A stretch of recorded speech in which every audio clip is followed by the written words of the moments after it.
I,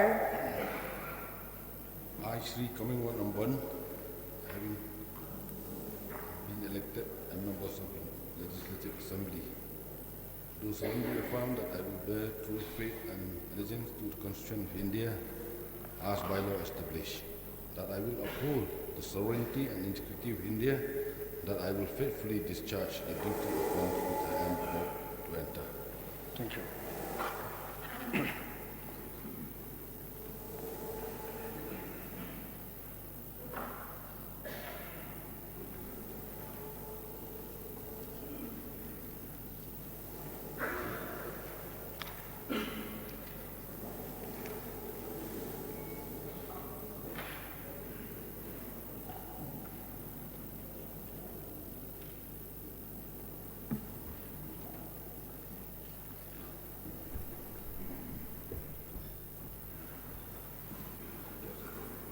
Shri Nujurki Sungo.